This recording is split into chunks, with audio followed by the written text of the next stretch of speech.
மக்கள் அனைவருக்கும் வணக்கம். தமிழக அரசியலில் பெரும் பரபரப்பை ஏற்படுத்தியுள்ள ஒரு சம்பவம் பேசும் பொருளாகி உள்ளது. திமுக எம்எல்ஏ ஜி.வி. மார்க்கண்டேயன் முதலமைச்சர் ஜோசப் விஜயை மிரட்டியதாக கூறப்படும் வழக்கில் காவல்துறையால் கைது செய்யப்பட்டுள்ளார். இந்த வழக்கு தொடர்பாக காவல்துறையினர் தீவிர விசாரணை நடத்தி வந்த நிலையில் சேகரிக்கப்பட்ட தகவல்கள் மற்றும் கிடைத்த ஆதாரங்களின் அடிப்படையில் கைது நடவடிக்கை மேற்கொள்ளப்பட்டதாக கூறப்படுகிறது. இந்த கைது சம்பவம் தமிழக அரசியல் வட்டாரங்களில் கடும் விவாதத்தை ஏற்படுத்தியுள்ளது. இதற்கு பல்வேறு அரசியல் கட்சிகள் தங்களது கருத்துக்களை வெளிப்படுத்தி வருகின்றனர். ஆளும் தரப்பு மற்றும் எதிர்க்கட்சிகள் இடையே கருத்து மோதல் அதிகரித்து வருகிறது. இந்த வழக்கில் அடுத்த கட்டமாக நீதிமன்றத்தில் ஆஜர்படுத்தல், ஜாமீன் மனு மற்றும் காவல்துறை விசாரணை போன்ற நடவடிக்கைகள் நடைபெற உள்ளன. இந்த வழக்கின் முன்னேற்றத்தை தமிழக மக்கள் உன்னிப்பாக கவனித்து வருகின்றனர்.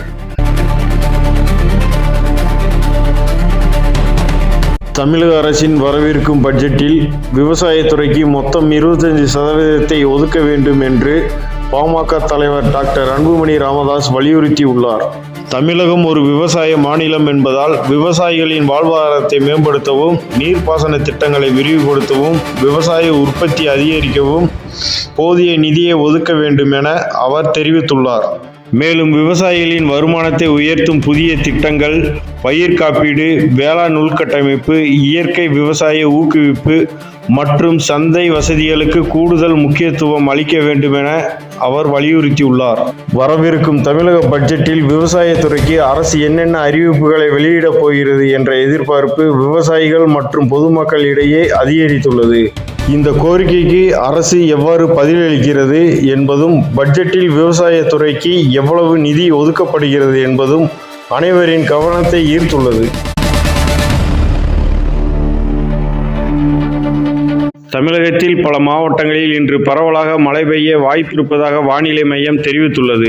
வெப்பச்சலனம் மற்றும் வளிமண்டல மேலடுக்கு சுழற்சி காரணமாக மேற்கு தொடர்ச்சி மலைப்பகுதிகள் மற்றும் அதனை ஒட்டியுள்ள மாவட்டங்களில் மிதமானது முதல் கனமழை வரை பெய்யக்கூடும் என கணிக்கப்பட்டுள்ளது.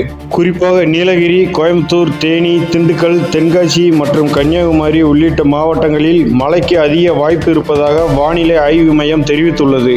சென்னை மற்றும் புறநகர் பகுதிகளில் வானம் மேகமூட்டத்துடன் காணப்படும் என்றும், சில இடங்களில் லேசானது முதல் மிதமான மழை பெய்யக்கூடும் என்றும் தெரிவிக்கப்பட்டுள்ளது.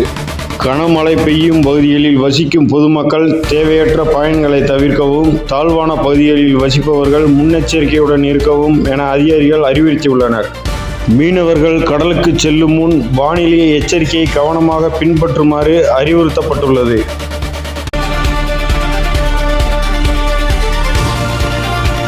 நடிகர் விஜய் மகன் ஜேசன் சஞ்சய் இயக்குநராக தனது முதல் படத்தை இயக்கி வரும் நிலையில் தற்பொழுது நடிகராகவும் அறிமுகமாக உள்ளதாக தகவல் வெளியாகி உள்ளது. இந்த தகவல் சமூக வலைதளங்களில் வேகமாக பரவி ரசிகர்கள் மத்தியில் பெரும் எதிர்பார்ப்பை ஏற்படுத்தியுள்ளது. ஜேசன் சஞ்சய் எந்த வகை கதாபாத்திரத்தில் நடிக்கப் போகிறார், எந்த தயாரிப்பு நிறுவனத்தின் படத்தில் அறிமுகமாகிறார் என்பது குறித்து ரசிகர்கள் ஆர்வத்துடன் காத்திருக்கின்றனர்.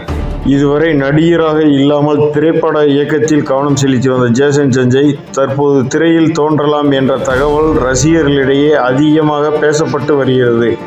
ஆனால் இந்த தகவல் தொடர்பாக ஜேசன் சஞ்சய் அல்லது படக்குழு சார்பில் இதுவரை அதிகாரப்பூர்வ அறிவிப்பு வெளியாகவில்லை. இந்த மாதிரி முக்கியமான செய்திகளை உடனுக்குடன் பெற தமிழ் நியூஸ் கேட்வே சேனலை சப்ஸ்கிரைப் செய்யுங்கள். பெல் பட்டனை அழுத்த மறக்காதீர்கள்.